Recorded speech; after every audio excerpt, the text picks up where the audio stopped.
Hello everyone, and welcome back to the Calvin Tobin Show. I am your host, Calvin Tobin. Today we have a lot to talk about, so let's get right into it. All right, the Stanley Cup playoffs are just days away, and the NHL 2021-2022 season is coming to a close for each team having about 3 to 5 games left. Now, here's a team that you need to watch right now, and it's none other than the back-to-back champions, the Tampa Bay Lightning. They have been on an absolute tear over the last week, especially their last 3 games, because over their last 3 games, they have scored 22 goals and outscored their opponents 22-7. Let alone this being impressive enough of scoring 22 goals and outscoring their opponents by 15 goals. Who they did it against was far more impressive because they beat Toronto 8-1. They beat Nashville 6-2, and they beat Florida 8-4. Tampa has gone to that extra level just a little bit early, but that's a good thing because now they're putting fear into 3 playoff teams. And that's what's even more impressive is that they're annihilating and whipping playoff teams before the playoffs even start. And their biggest whoop was against the opponent that they're going to face in the first round, the Toronto Maple Leafs. Yes, Austin Matthews and Jack Campbell wasn't playing that game, but still it is an 8-1 score. And what's crazy about this is that since the beginning of April, before they played Toronto in the 8-1 victory, the way they were playing against their opponents and not keeping up with that consistency and being able to win, it looked like that Tampa didn't have that fight, that extra level anymore when it comes to being a Stanley Cup champion. But I was totally wrong because as soon as they played Toronto for the second time in April, they went to that playoff mode, went to that extra level, and showed everybody exactly who they are and why they are the champions and that they are back for a three-peat. And I'm hoping they can, because nothing's better than watching sports history happen right before your very eyes. Because the last time that a team won a three-peat or even 3 in a row was the 1980s New York Islanders when they won it in 80, 81, 82, and 83. And that was when they four-peated too, and they're also the last team to four-peat as well.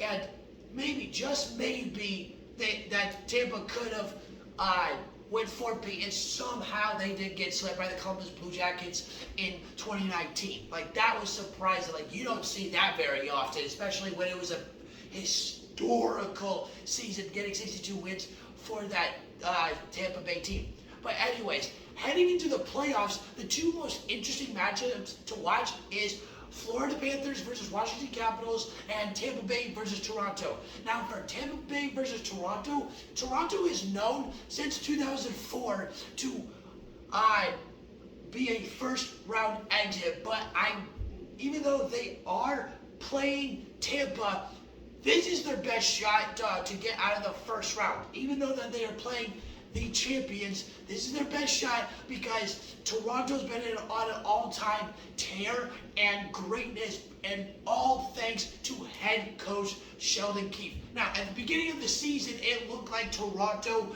was just gonna not make the playoffs because of their record, and they were under 500 for the first month of the season. Now, as soon as Sheldon Keefe came in, everything else changed because ever since he entered the check for Toronto, he has got Toronto the most wins in franchise history with 50 plus, and he is getting Toronto's Austin Matthews to almost nearly 60 goals. Hopefully, he's able to hit the 60 goals because he'll be the first player to hit 60 goals for the first time since Stamkos did it in the early 2010s. Now, Toronto, they got Mitchell Marner, they got William Nylander, they got John Tavares, they got multiple other great players along with rookie Mitchell Bunting. this team is very, very scary to go up against. But Toronto history, first round, is what's going to bite them. But here's the thing. This year, Toronto is a different team. And they could very likely give Tampa a run for their money because every champion streak always comes to an end. But Tampa, based on right now, that doesn't look like that's going to happen. But this series could very well go 6 or 7 games. Because with Tampa, on why this team is so great and why they have a huge chance on getting to a third straight Stanley Cup and three-peating is they nearly have everybody back from last year to this year going into the playoffs. Pat Maroon, Nikita Kucherov, Brandon Point, Steven Stamkos, Victor Hedman, Alex Killorn, Andres Palat. Those guys know how to work with each other. Their chemistry is unbelievable. Based on the last 3 games, that chemistry is really showing on what's going to really matter when it comes to winning this game. John Cooper and this team have that ultimate chemistry. They know how this offense works, and they know what they need to do when it comes playoff time. Because with Tampa, the scariest players to watch for them is usually Brayden Point and Nikita Kucherov when it comes to offense, and then you need to watch out for Andres Palat and Alex Killorn and Victor Hedman when it comes to that defense. But now they got another player, even though they've had him, Steven Stamkos, who just became an all-time leader in Tampa Bay's franchise history for points. He's been at an all-time high this year for himself. He's about to hit 100 points potentially for the first time in his career, and is better than he was last year and better than the year before when they won the Stanley Cup. If he's better this year, watch out, everybody, because this team is built different.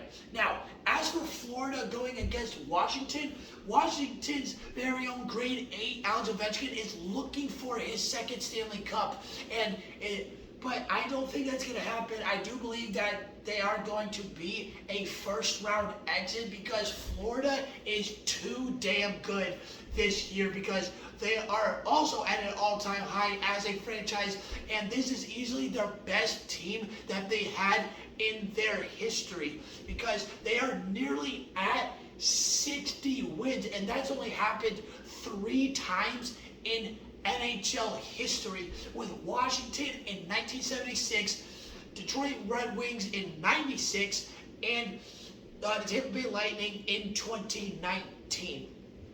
And based on Florida right now, maybe, just maybe, they can get up to 59, just possibly. But going into the playoffs, Huberdeau, Sam Bennett, Alexander Barkov, Sergei Bobrovsky, and many others that I can list and go on and on and on.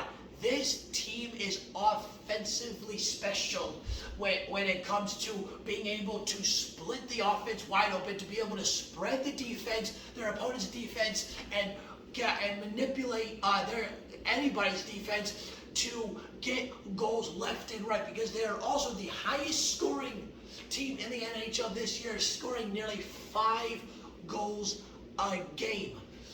Florida is just absolutely ridiculous, and I do that even though Washington's Alexander Ovechkin, Kuznetsov, Samsonov, and Tom Wilson, those guys are great let alone for themselves, but they are definitely not going to be good enough to beat this Florida team. But it is the Stanley Cup playoffs, and anything can truly happen.